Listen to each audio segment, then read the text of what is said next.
Physical refining செய்யப்பட்ட SKM Poorna rice brand oil. எங்களுடைய சட்டமன்ற உறுப்பினர்கள் துரதிருஷ்டவசமாக திராவிட முன்னேற்ற கழக சின்னத்தில் நாங்கள் போட்டியிட்டோம். இன்னைக்கு நாங்கள் அப்படி ஆதரவு கொடுக்கக்கூடிய அந்த சூழ்நிலை எங்களுக்கு கிடையாது. ஆனால் மற்ற பிற இயக்கங்கள், பொது உடைமை இயக்கங்களாக இருக்கட்டும், காங்கிரஸ் இயக்கமாக இருக்கட்டும், அவங்கெல்லாம் வந்து ஆதரவு கொடுத்துருக்காங்க. எதன் அடிப்படையில் ஆதரவு கொடுத்துருக்காங்கன்னா, ஜனாதிபதி ஆட்சி வந்துடக்கூடாது, இங்கே வந்து தொங்கு மந்திரி சபை ஒரு சூழ்நிலை இருக்கிறதுனால நாங்கள் ஒரு ஆதரவு கொடுத்துருக்கோன்னு சொல்லியிருக்கிறாங்க. அது நம்ம தவறு இல்லைன்னு நம்ம சொல்கிறோம். நம்ம IUML அவங்களும் கொடுத்துருக்குறாங்க.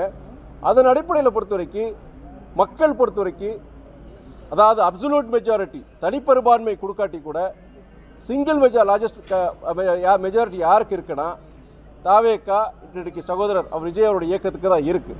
அதன் அடிப்படையில் இந்தியன் கான்ஸ்டியூஷன் படி, இந்திய அரசியல் சட்டத்தின்படி அவங்கள தான் அழைச்சிருக்கணும். அதன் அடிப்படையில் இன்னைக்கு அரசாங்கத்தை அமைச்சிருக்கிறாங்க.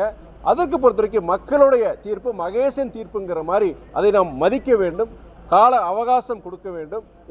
இந்த அரசாங்கம் சிறப்பாக செயல்படுங்கிற நம்பிக்கையோடு நம்ம இருக்கிறோம். நம்ம நாளைக்கு அதில் தவறும் பொழுது செய்யும் பொழுது பிற இயக்கங்கள், இன்னைக்கு கூட்டணியில் இருக்கிற இயக்கங்களாக இருக்கட்டும், இல்லை நாங்கள் கூட்டணி இல்லாத எங்களை போன்ற இயக்கங்கள் சரி, அதுக்குண்டான கருத்துக்களோ கண்டனங்களோ நாங்கள் தெரிவிக்கலாம். ஆனால் 6 மாதத்துலேருந்து 1 வருஷம் நம்ம கண்டிப்பாக நம்ம டைம் கொடுத்தாங்க.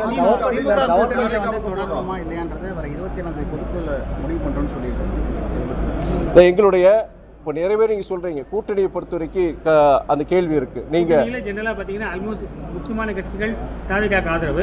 பட் அந்த நிலைமையில் உங்களோட நிலைப்பாடு இல்லை, நாங்கள் இது வந்து தனிப்பட்ட துரை வைகோவோ எங்களுடைய பொதுச்செயலாளர் வைகோவோ அது முடிவெடுக்க முடியாது. நாங்கள் இந்த மாதம் வந்து 27ஆம் தேதி எங்களுடைய இயக்கத்தினுடைய பொதுக்குழு நாங்கள் கூட்டியிருக்கிறோம்.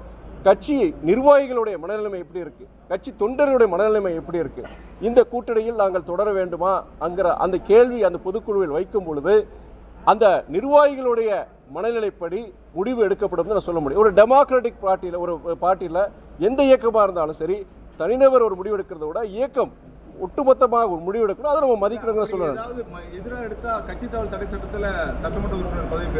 எப்படிங்க ஏங்க கட்சி தாவல்ங்கிறது நீங்கள் சட்டமன்றத்தில் நீங்கள் அதை எதிர்த்தோ இல்லாட்ட உங்களுக்கு கொடுக்கப்பட்ட இதுபடி நீங்கள் அதை எதிர்த்து நீங்கள் இது பண்ணாதான் நீங்கள் அதை பண்ண முடியும். நீங்கள் ஏங்க பொதுக்குழு நாங்கள் தீர்மானம் போட்டானா கூட்டில் இருக்கமா இருக்க மாட்டோம்னு கொஞ்சம் தீர்மானம் போட்டோன்னா ஒன்று கட்சி தாவல் சட்டம் வந்துடுமா? அவ்வளோ தூரம் மோசமாக போச்சு ஜனநாயகம். நாங்கள் தனி இயக்கங்க மதிமுக